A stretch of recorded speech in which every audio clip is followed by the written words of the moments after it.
Assalamualaikum warahmatullahi wabarakatuh. Hai anak-anak, bagaimana kabarnya hari ini?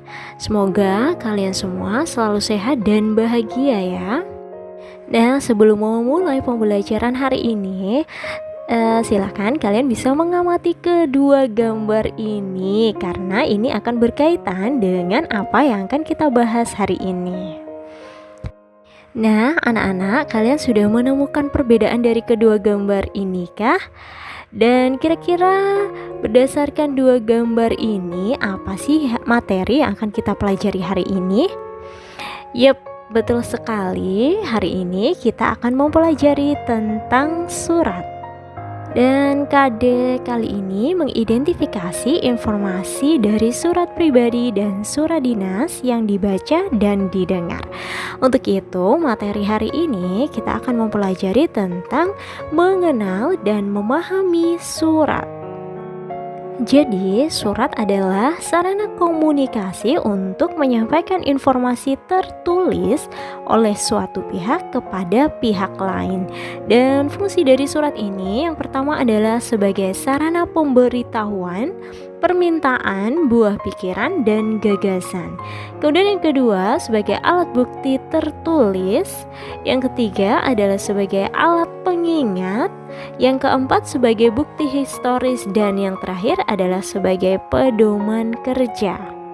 Dan anak-anak perlu kalian ketahui ada dua jenis surat, yaitu surat pribadi dan surat dinas. Apakah itu? Jadi, surat pribadi adalah surat yang ditulis oleh seseorang kepada orang lain sebagai pribadi, bukan sebagai wakil atau urusan yang berkaitan dengan kelembagaan, kedinasan, atau resmi. Jadi ini adalah surat yang ditulis secara pribadi ya, dari kita sendiri, bukan wakil dari instansi atau lembaga tertentu.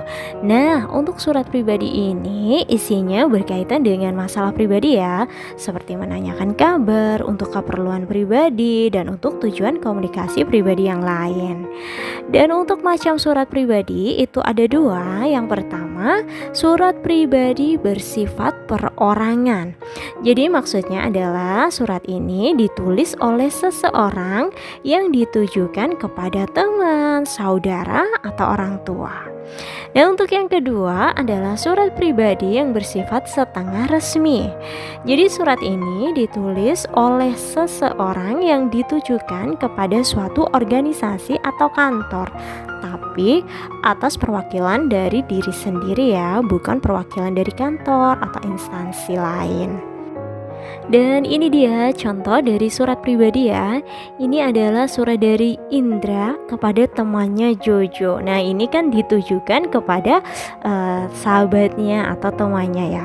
Nah, dari contoh surat pribadi satu ini kita bisa mengambil kesimpulan ya, bahwa ciri-ciri dari surat pribadi itu yang pertama, tidak menggunakan kop surat. Kemudian tidak ada nomor surat. Kemudian salam pembuka dan penutup bervariasi atau bersifat santai atau non formal. Nah, seperti yang ada di contoh itu ya. Di situ salam pembukanya adalah temanku Jojo, seperti itu. Nah, kemudian yang keempat, penggunaan bahasanya bebas. Dan ciri yang terakhir adalah format suratnya juga bebas. Nah, bagaimana anak-anak? Sudah jelas tentang surat pribadi? Kalau sudah jelas, kita lanjut ke surat dinas ya. Jadi surat dinas adalah surat resmi yang dibuat oleh sebuah instansi atau lembaga untuk keperluan dinas yang ditulis dalam situasi formal. Dan isi dari surat dinas ini biasanya berkaitan dengan topik kedinasan. Contohnya tentang undangan rapat, permohonan maaf suatu instansi kepada orang atau instansi atau perusahaan. Kemudian bisa juga izin menggunakan tempat dan lain-lain. Ini dia contohnya dari surat dinas. Nah, ini ada surat dari Ketua OSIS dan Sekretaris OSIS ya kepada kepala sekolah. Nah, kenapa sih ini termasuk ke dalam surat dinas? Karena ini adalah surat yang dikirim mewakili lembaga, dan lembaga di sini yaitu lembaga OSIS SMA Panglima Kusuma. Nah, untuk ciri-ciri yang lain dari surat dinas itu apa sih? Yang pertama adalah terdapat kop surat dan nama instansi atau lembaga. Ini sudah ada ya di bagian atas sendiri nih, yang OSIS SMA dan lain sebagainya. Nah, kemudian yang kedua memiliki nomor surat dan lampiran. Nah, itu juga terdapat nomor suratnya. Kemudian yang ketiga ada salam pembuka dan penutup. Dan di situ salam pembukanya adalah dengan hormat ya, dan kemudian ada salam penutup, mengetahui kemudian hormat kami di situ. Oke, untuk ciri yang keempat adalah penggunaan bahasa resmi. Jadi ini berbeda dengan tadi ya surat pribadi yang menggunakan bahasa non formal atau bersifat santai. Oke, selanjutnya adalah adanya stempel instansi atau lembaga pada surat. Tapi kebetulan di sini tidak ada stempelnya, tapi tidak masalah. Oke, jadi itu adalah ciri-ciri dari surat dinas.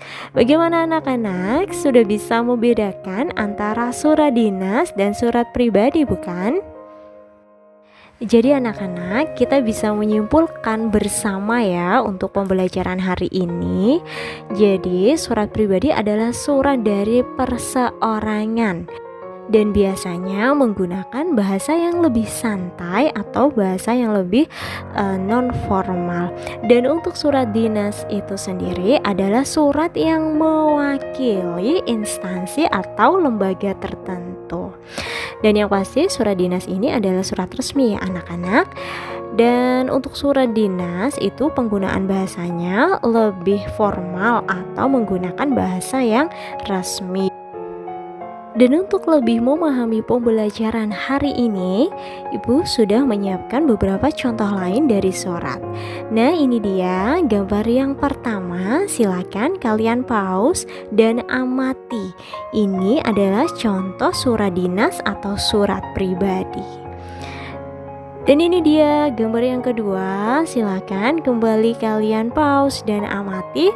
Apakah ini termasuk ke dalam surat dinas atau surat pribadi?